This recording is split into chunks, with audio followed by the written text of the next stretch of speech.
Previously on Failproof Kitchen. Is it true if you keep peeking to see if you're getting a crust, you're gonna lose it? No. Oh, wow. Leveling up our protein cooking game. We're gonna season it from up high. Now, I know the Salt Bae does this, and it's like his thing, but besides that, there is functional reason why we do it this high. Hey y'all, welcome to Failproof Kitchen. I'm Jenna Fail. And I'm Chef Robbie Jester, winner of Beat Bobby Flay, Guys Grocery Games, and Pressure Cooker on Netflix. So I wanna have a little discussion about cooking methods.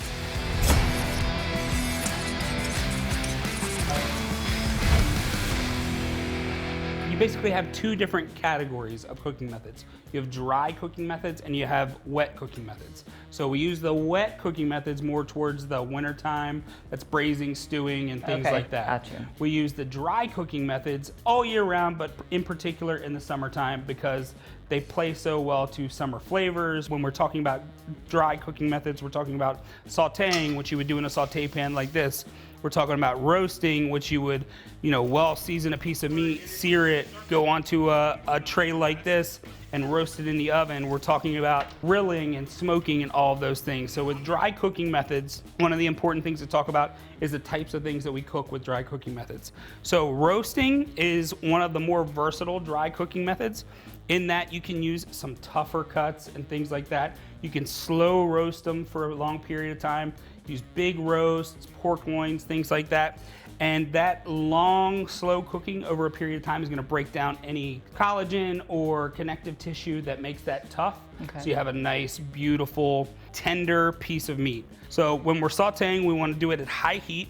We wanna have our proteins be like room temperature or just not cold. Right. We want to saute on high heat. We're going to generally start in a saute pan. If it's a thicker cut, we're going to finish it in an oven or cook it in an oven for a period of time. If it's a thinner cut, like say a scallopini cut of pork or chicken, we're going to cook it, we're going to flip it, it's going to finish in the saute pan. But another important component to all of those dry cooking methods is resting time. So we don't want to just go from cooked to the cutting board, sliced, and onto the plate because you need to rest those proteins. Resting the protein is gonna allow all the juices that are in it to redistribute. Yeah. You're gonna have end-to-end moisture. It's gonna be beautiful, delicious, and moist. So you have to rest. I don't do that. I'm impatient. It's looking good, it's smelling good. I'm eating it. So I'm gonna try to be better about it. So we're gonna teach you that throughout this process, that it's gonna be better. The other thing too is, when you've gotten a steak out at a restaurant or a piece of meat or protein and you cut into it or you see it and there's like blood on the plate, that's because they haven't rested it. Okay. So when you cut it immediately, all of those juices and everything just fall out of it. So it's not in the meat, it's on your plate, it doesn't look appealing, it doesn't taste appealing, and it dries your stuff out.